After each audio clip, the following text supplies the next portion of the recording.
Welcome to this service of morning prayer on Friday the 24th of July.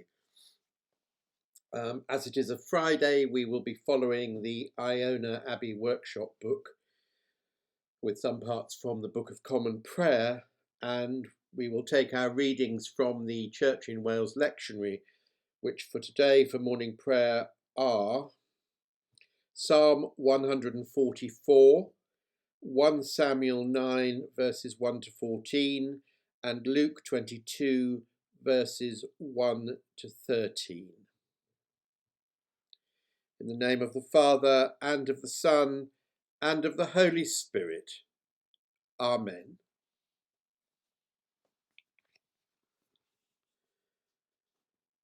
May we be wakeful at sunrise to begin a new day for you, cheerful at sunset for having done our work for you, thankful at moonrise and under starshine for the beauty of your universe. And may we add from what you have given each of us to add to your great world. Amen. The world belongs to God, the earth and all its people.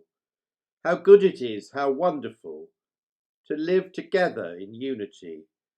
Love and faith come together, justice and peace join hands. If Christ's disciples keep silent, these stones would shout aloud. Open our lips, O God, and our mouths shall proclaim your praise.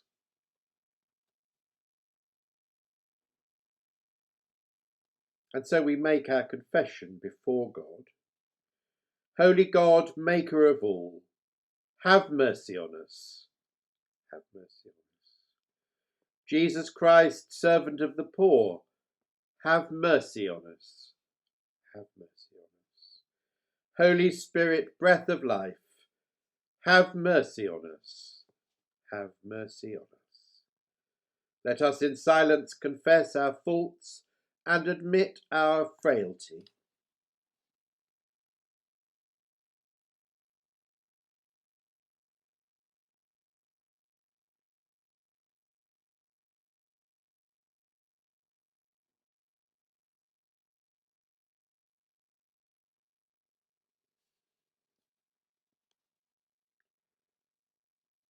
Before God, with the people of God, we confess to our brokenness in the ways we wound our lives, the lives of others, and the life of the world.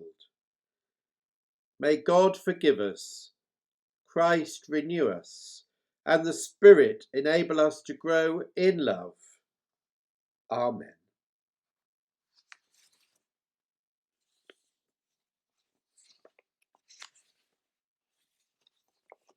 And so we turn to our readings for today, starting with Psalm 144. Psalm 144. A prayer for national deliverance and security, which is perhaps a very apt prayer for us in this time of insecurity, uncertainty, and an unseen menace.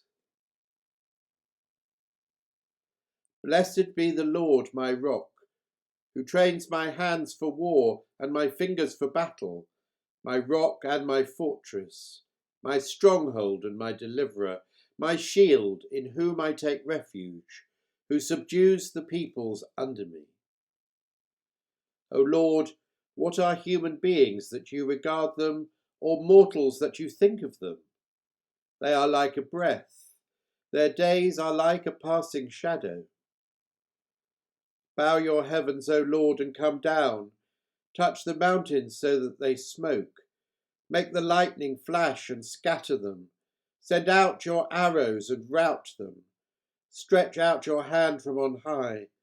Set me free and rescue me from the mighty waters, from the hands of aliens whose mouths speak lies and whose right hands are false. I will sing a new song to you, O God. Upon a 10-stringed harp I will play to you. the one who gives victory to kings, who rescues his servant David. Rescue me from the cruel sword, and deliver me from the hands of aliens, whose mouths speak lies, and whose right hands are false. May our sons in their youth be like plants full grown, our daughters like corner pillars, cut for the building of a palace. May our barns be filled with produce of every kind. May our sheep increase by thousands, by tens of thousands in our fields, and may our cattle be heavy with young. May there be no breach in the walls, no exile, and no cry of distress in our streets. Happy are the people to whom such blessings fall. Happy are the people whose God is the Lord. Glory be to the Father, and to the Son, and to the Holy Spirit, as it was in the beginning, is now, and shall be for ever. Amen.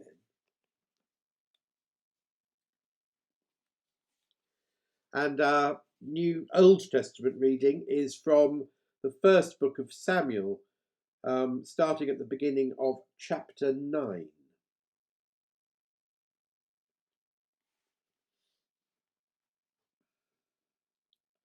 There was a man of Benjamin whose name was Kish, son of Abiel, son of Zeror, son of Beddgelert, son of Amphiath, a Benjamite, a man of wealth. He had a son whose name was Saul, a handsome young man. There was not a man among the people of Israel more handsome than he. He stood head and shoulders above everyone else. Now the donkeys of Kish, Saul's father, had strayed. So Kish said to his son Saul, "Take one of the boys with you. Go and look for the donkeys." He passed through the hill country of Ephraim and passed through the land of Shalishah, but they did not find them. And they passed through the land of Shalim, but they were not there. Then he passed through the land of Benjamin, but they did not find them. When they came to the land of Zuph, Saul said to the boy who was with him, "Let us turn back, or my father will stop worrying about the donkeys and worry about us." But he said to him, "There is a man of God in this town. He is a man held in honour. Whatever he says always comes true. Let us go there now. Perhaps he will set us about the journey on which we have set out. Perhaps he will tell us about the journey on which we have set out." Then Saul replied to the boy, "But if we go, what can we bring the man? For the bread in our sacks is gone, and there is no present to bring the man of God. What have we?" The boy answered Saul again, "Here, I have with me a quarter shekel of silver. I will give it to the man of God to tell us our way." Formerly in Israel, anyone who went to inquire for God would say, "Come, let us go to the seer," for the one who is now called a prophet was formerly called a seer. Saul said to the boy, "Good, come, let us go."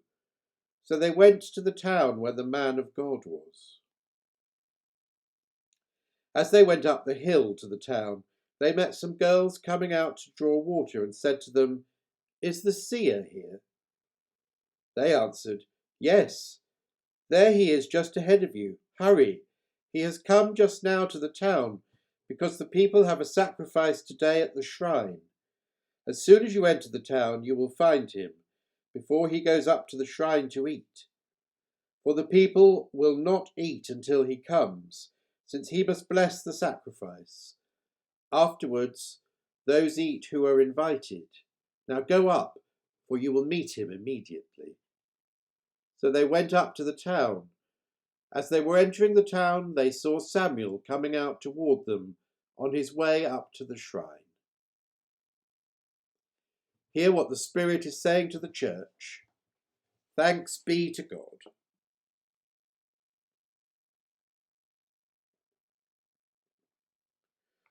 And so to our New Testament reading for today, which comes from the Gospel according to St. Luke chapter 22, verses 1 to 13.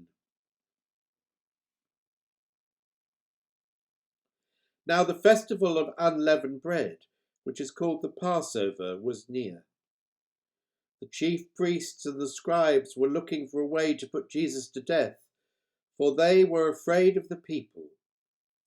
Then Satan entered into Judas, called Iscariot, who was one of the 12.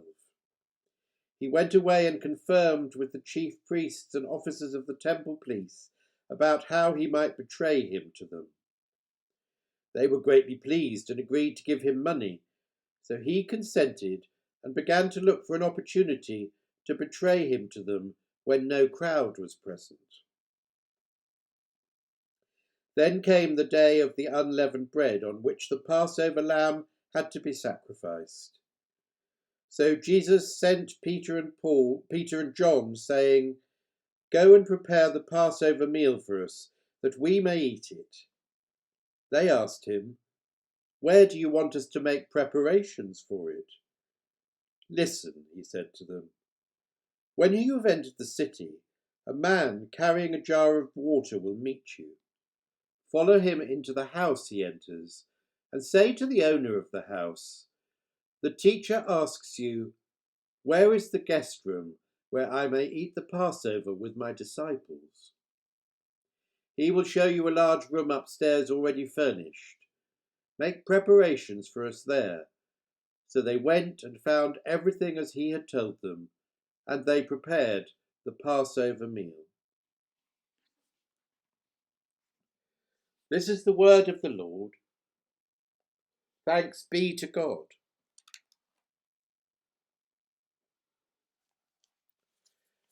And so in today's reading from the Gospel according to St. Luke, we have the devil entering Judas Iscariot and making him betray Jesus.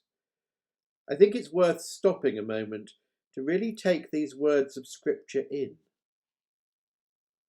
Then Satan entered into Judas called Iscariot, who was one of the 12.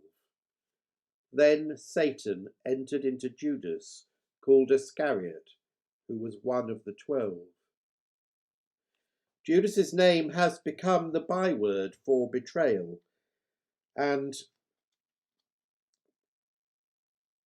yet what do we know of this disciple of Jesus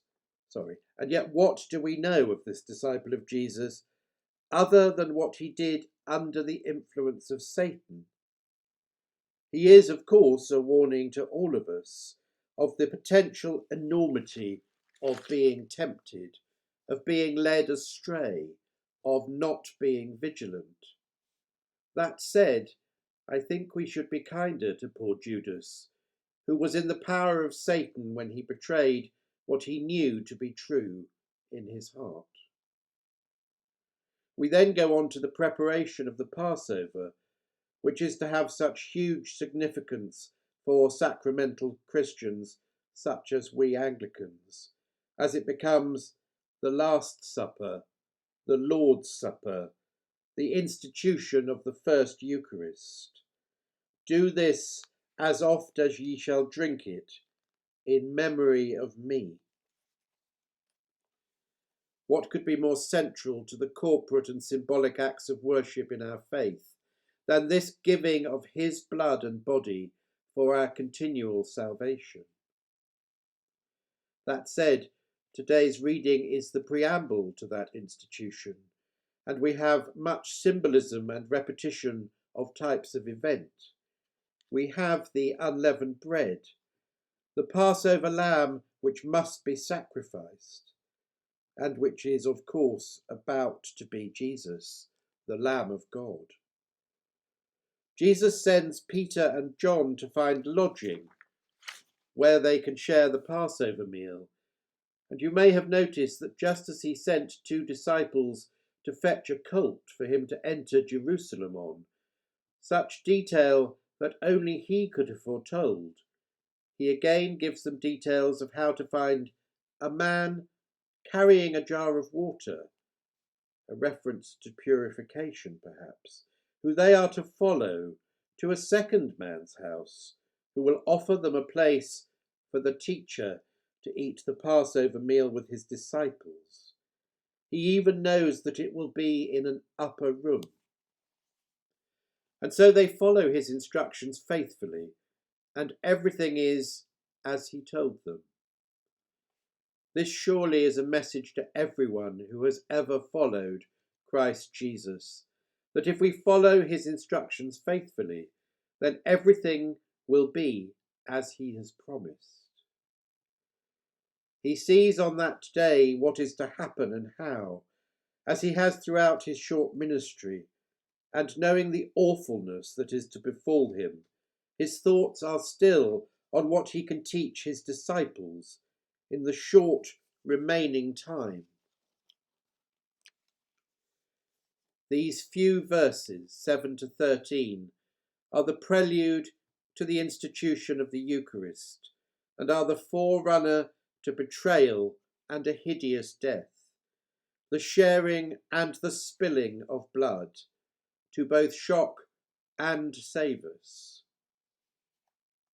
That precious blood, the blood of salvation and hope, offered so freely and lovingly in both the bread and wine we receive each time we attend a communion service,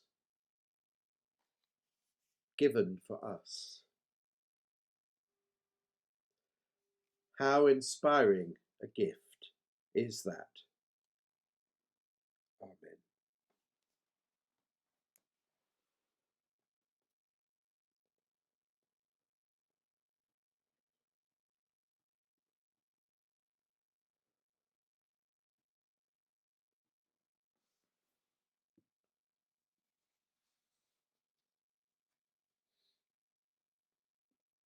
And so we turn to our time of prayer. The response today is, we pray to you, O Lord. We pray to you, O Lord, that this and all our days may be full of your praise. We pray to you, O Lord, that you will keep us this day without sin. We pray to you, O Lord, that we may walk before you in the paths of righteousness and peace. We pray to you, O Lord, that you will bless your people and lift them up forever. We pray to you, O Lord, that you will guide and protect us by your Holy Spirit and bring us with your saints to glory everlasting. We pray to you, O Lord. So let us commend ourselves and all for whom we pray to the mercy and protection of God. Amen.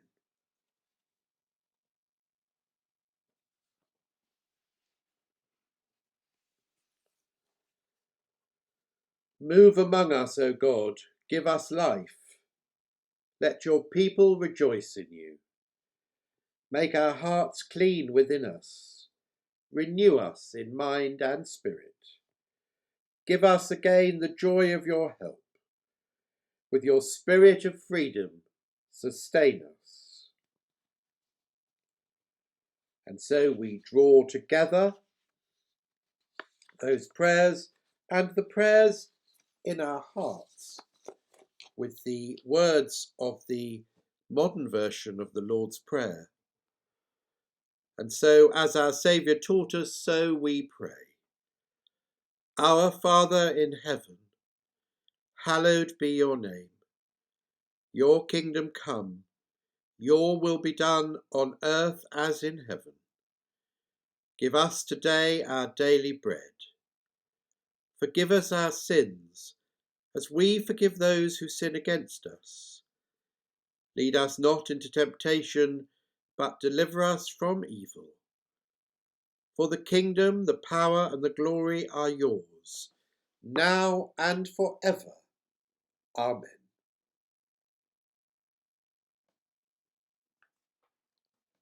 And the collect for today.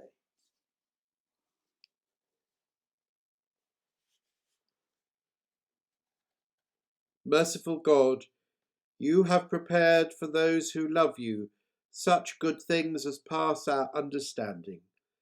Pour into our hearts such love toward you that we, loving you in and above all things, may obtain your promises, which exceed all that we can desire, through Jesus Christ, your Son, our Lord, who is alive and reigns with you in the unity of the Holy Spirit, one God, now and forever.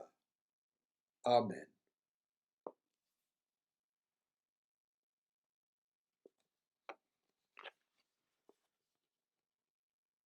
And so our closing prayer. This is the day that God has made. We will rejoice and be glad in it. We will not offer to God offerings that cost us nothing. Go in peace to love and serve. We will seek peace and pursue it. In the name of the Trinity of love, God in community, holy and one. Amen. And so we conclude with the grace. The grace of our Lord Jesus Christ and the love of God and the fellowship of the Holy Spirit be with us all evermore. Amen.